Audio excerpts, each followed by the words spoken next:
यह कहानी है महान राजा विक्रमादित्य और एक धोखेबाज स्त्री की।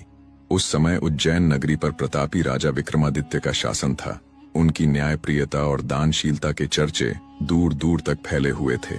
उन्हीं के दरबार में एक ब्राह्मण नौकर था जिसे राजा विशेष आदर देते थे, इतना कि बिना कोई कार्य करवाए वे उसे नियमित रूप से घर बैठे तनख्वाह भिजवाया करते थे। उस ब्राह्मण की पत्नी का नाम सुशीला था। वह बड़ी पतिव्रता स्त्री थी। जब ब्राह्मण को राजा विक्रमादित्य की दी हुई तनख्वाह खाते खाते बहुत दिन गुजर गए तो एक दिन वह अपनी पत्नी से कहने लगा, हे प्रिय, महाराज का दिया हुआ धन खा खाकर कई दिन बीत गए हैं, लेकिन अब तक उन्होंने मुझसे कोई काम नहीं लिया।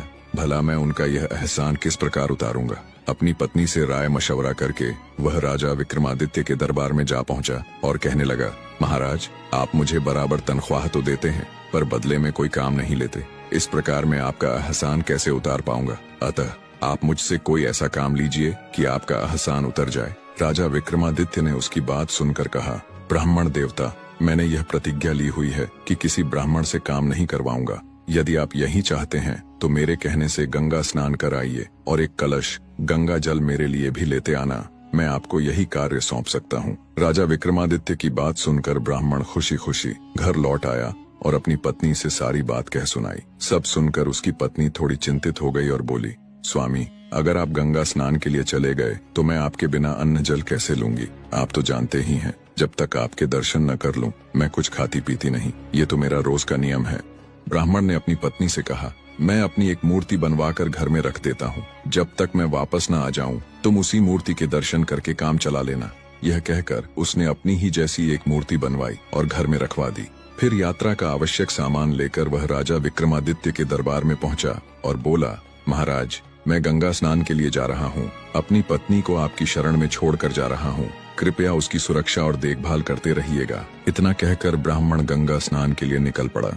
उसे गए अभी कुछ ही समय बीता था कि उसके पड़ोस में अचानक आग लग गई। आग इतनी तेजी से फैली कि पल भर में ब्राह्मण के घर तक पहुंच गई। घबराई हुई ब्राह्मणी दौड़ती हुई उस मूर्ति के पास आई जिसे उसका पति जाते समय छोड़ गया था। वह मूर्ति के सामने खड़ी होकर बोली, स्वामी, आपके घर में आग लग गई है और आप तो यहाँ हैं भी नहीं।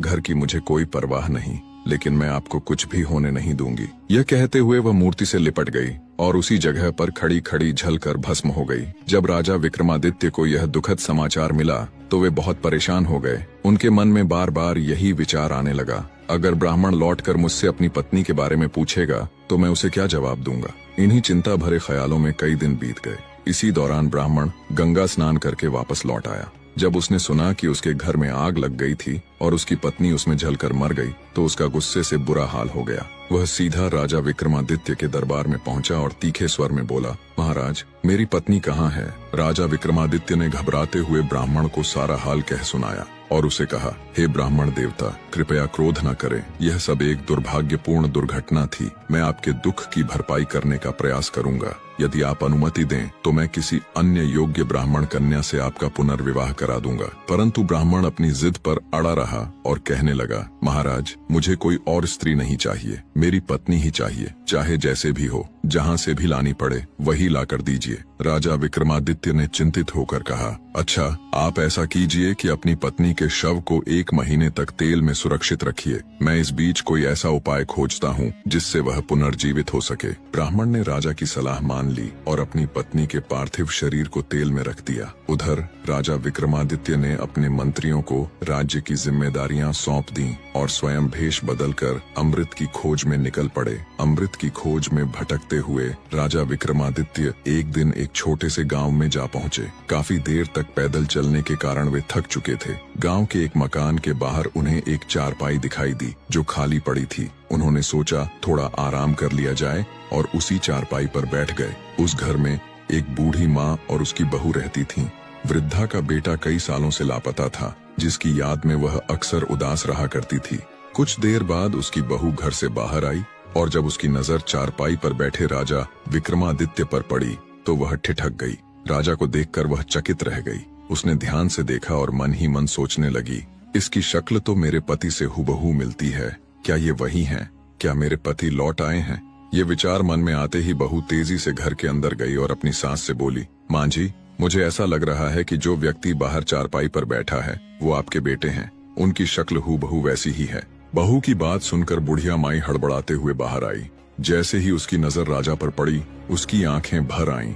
वह पास जाकर भावुक स्वर में बोली, बेटा, तू इतने वर्षों से कहाँ चला गया था? तूने कभी मेरी सुध तक नहीं ली, और इधर मैं तेरी याद में तड़प तड़प कर क्या से क्या हो गई हूँ। बुढ़िया अम्मा की बात सुनकर राजा विक्रमादित्य सोचने लगे, हे ईश्वर, यह क्या हो रहा है। फिर मन में कुछ सोचकर कहने लगे, माँ, मैं तेरा बेटा नहीं हूँ, परंतु तू मुझे अपने बेटे के बारे में बता, मैं उसको तुमसे मिलाने का कोई उपाय करूंगा। बुढ़िया ने निराश होकर कहा, जब मेरा पुत्र 12 वर्ष का था तो मैंने उसका विवाह कर दिया था। वह उसी समय कहीं चला गया और आज उसको गए 20 वर्ष हो गए, किंतु वह लौटकर नहीं आया। उसकी पत्नी का उसके बारे में सोच सोच कर बुरा हाल है। राजा विक्रमादित्य बोले, क्या तुम उसके बारे में कुछ जानती हो कि वह कहाँ है? बुढ़िया ने कहा, मैंने कुछ लोगों से सुना है कि दक्षिण दिशा में वीरसेन नाम का एक राजा रहता है, जो प्रतिदिन 1.25 मन सोना दान करता है। उसी राजा के यहाँ मेरा पुत्र दुर्जन नौकरी करता है। बुढ़िया की बात सुनकर राजा विक्रमादित्य ने कहा, माई, अब तुम निश्चिंत हो जाओ,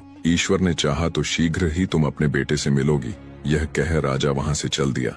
रात हो गई तो राजा विक्रमादित्य ने जिन्हों को बुलाया। जब वे प्रकट हो गए तो राजा ने कहा, मुझे वीरसेन के नगर में पहुंचा दो। जिन्होंने राजा को कंधे पर उठाया और एक क्षण में राजा को उस शहर के द्वार पर छोड़कर वहां से गायब हो गए। विक्रमादित्य राजा का महल पूछते पूछते महल के द्वार पर जा पहुंचे और द्वारपाल से कहा, भाई, आप मुझ पथिक का संदेश दुर्जन तक पहुंचा दो कि उसके गांव से एक आदमी आया है और तुमसे मिलना चाहता है। द्वारपाल ने राजा विक्रमादित्य का संदेश दुर्जन तक पहुंचा दिया।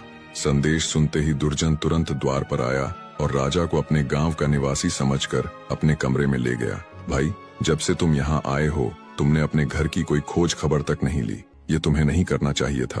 तुम्हारी वृद्ध माता और पत्नी तुम्हारी याद में रो रो कर दिन काट रही हैं। अब तुम ऐसा करो, जैसे भी हो सके अपने घर की खबर लो। दुर्जन बोला, भाई, मैं विवश हूँ।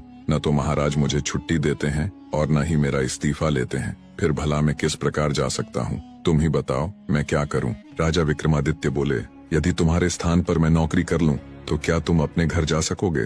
दुर्जन ने कहा, मैं महाराज से बात करूंगा। इसके बाद दुर्जन ने राजा वीरसेन से निवेदन किया, महाराज, मेरा भाई गांव से आया है। वह मेरे स्थान पर यहाँ नौकरी करने को तैयार है। मेरी बूढ़ी माँ और पत्नी वर्षों से मेरी राह देख रही हैं। कृपा करके मुझे कुछ समय के लिए छुट्टी दे दीजिए। राजा वीरसेन ने सहमति देते हुए कहा, ठीक है, अपने भाई को नौकरी पर नियुक्त कर दो और 1 मास की छुट्टी लेकर घर चले जाओ। यह सुनते ही दुर्जन प्रसन्न हो गया। उसने राजा विक्रमादित्य को नौकरी पर छोड़कर राजा से विदा ले अपने घर की ओर चल दिया। राजा विक्रमादित्य दुर्जन के बदले नौकरी करने लगे। राजा वीरसेन का यह नियम था कि वह प्रतिदिन रात के समय नगर से बाहर वन देवी के एक मंदिर में जाया करता था। देवी उसको पकड़कर तेल के खौलते कड़ाह में डाल देती। जब वह जल भुन जाता तो उसे निकाल कर खा जाती। फिर उसकी हड्डियों को एकत्र करके उन पर अमृत छिड़कती। इस प्रकार राजा पुनः जीवित हो जाता था। इसके बाद देवी अक्षय झांझर हिलाकर 1.25 मन सोना राजा को देती और राजा वही सोना प्रातःकाल अपने महल में लाकर ब्राह्मणों को दान कर देता। एक दिन राजा विक्रमादित्य के मन में विचार आया कि आखिर राजा रात को इतना सोना कहाँ से ले आता है, इस राज का पता लगाना चाहिए। दूसरे दिन जब राजा वीरसेन ने आधी रात के समय देवी के मंदिर के लिए प्रस्थान किया तो राजा विक्रमादित्य भी उसके पीछे पीछे चल दिए। मंदिर में पहुंचकर राजा विक्रमादित्य एक कोने में छिपकर सारा माजरा देखने लगे। फिर वापस राजमहल में आ गए और सोचने लगे, राजा तो बड़े ही कष्ट से सोना लाता है, क्यों न किसी प्रकार इसका दुख दूर किया जाए। अगले दिन राजा विक्रमादित्य नगर के बाजार गए और वहां से हर प्रकार के मेवे, सुगंधित वस्तुएं तथा मांस को स्वादिष्ट बनाने वाला मसाला खरीदा। फिर वे महल लौट आए। राजा विक्रमादित्य ने अपने शरीर को चाकू से चीरकर उसमें मसाले भर लिए। आधी रात को उन्होंने जिन्हों को बुलाया और कहा, जब तक मैं वापस न आ जाऊं तब तक राजा वीरसेन को होश में मत आने देना। यह कहकर राजा विक्रमादित्य वन देवी के मंदिर पहुंच गए। देवी ने नियमानुसार उन्हें पकड़कर खौलते हुए कड़ाह में डाल दिया। जब उनका शरीर पूरी तरह जल भुन गया तो देवी ने उन्हें बाहर निकाला और खाने लगी। उस दिन मेवे और मसालों की वजह से मांस इतना स्वादिष्ट हो गया था कि देवी अत्यंत प्रसन्न हो उठी। मांस खाकर देवी बहुत खुश हो चुकी थी। खाने के बाद हड्डियां एकत्र कर उसने घड़े में से अमृत निकालकर उन पर छिड़क दिया। राजा विक्रमादित्य अगले ही क्षण जीवित हो उठे। देवी ने कहा, आज मैं तुझसे बहुत प्रसन्न हूँ क्योंकि तूने मुझे खुश कर दिया। बता तुझे क्या चाहिए? राजा विक्रमादित्य बोले, माँ पहले वचन दो, फिर वर मांगूंगा। देवी ने प्रसन्न होकर उसे 3 वचन दिए।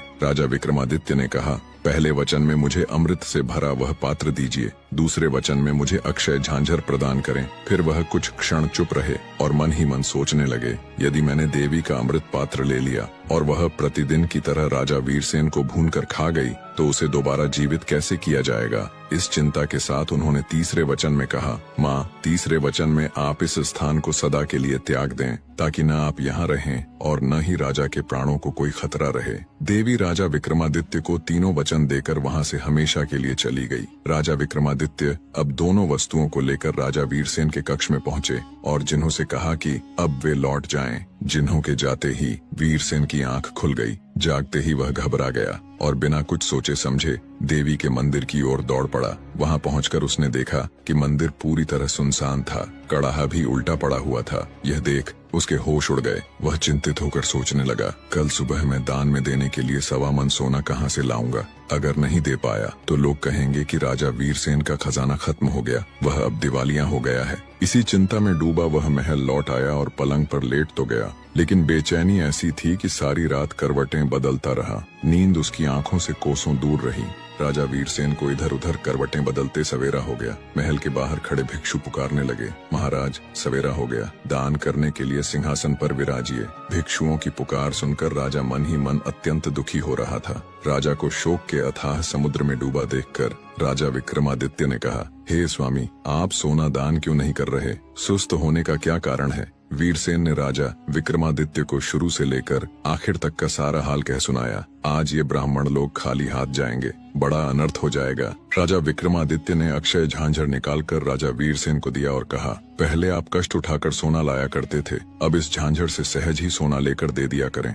वीरसेन ने चकित लहजे में पूछा, यह झांझर तुम्हारे पास कहाँ से आया? राजा विक्रमादित्य ने वीरसेन को सारा वृतांत कह सुनाया। यह सुनकर वीरसेन राजा विक्रमादित्य के पैरों पर गिर पड़े और बोले, आप महान हैं, आप कौन हैं? उन्होंने बताया, मैं उज्जैन नगर का राजा विक्रमादित्य हूँ और मैं अमृत की तलाश में अपने राज्य से निकला था। राह में मुझे दुर्जन की माँ और उसकी पत्नी मिली, जिनकी दुर्दशा दुर्जन की जुदाई के कारण हो रही थी। उनकी दुर्दशा देखकर मैं दुर्जन को उसके घर के बारे में बताने यहाँ आया था। राजा विक्रमादित्य ने उसे अपने विषय में सारी बात बता दी। राजा वीरसेन सारी बात सुनकर बोले, आप महान हैं, आपके विषय में जैसा सुना था उससे बढ़कर पाया। राजा विक्रमादित्य ने झांझर राजा वीरसेन को देकर अपने जिन्हों को पुकारा। उनके उपस्थित होने पर उनसे उज्जैन नगर जाने को कहा, जिन्होंने उन्हें अपने कंधे पर बैठाया और उज्जैन नगरी में लाकर उतार दिया। राजा ने ब्राह्मण को बुलाया और उससे कहा, ऐ ब्राह्मण देवता, आपकी पत्नी का शव कहाँ है? ब्राह्मण ने तेल के कड़ाह से अपनी पत्नी का शव निकाला और राजा विक्रमादित्य के पास ले आया। राजा ने उसके मृत शरीर पर अमृत जल छिड़का। वह तुरंत जीवित हो गई। वह अब एक सुंदर नवयौवन दिखाई देने लगी। यह देखकर ब्राह्मण खुशी से झलकते हुए आंसुओं के साथ राजा विक्रमादित्य के पैरों में गिरकर धन्यवाद किया और अपने बुरे व्यवहार के लिए क्षमा मांगी। कहानी में अंत तक बने रहने के लिए आपका तहे दिल से धन्यवाद।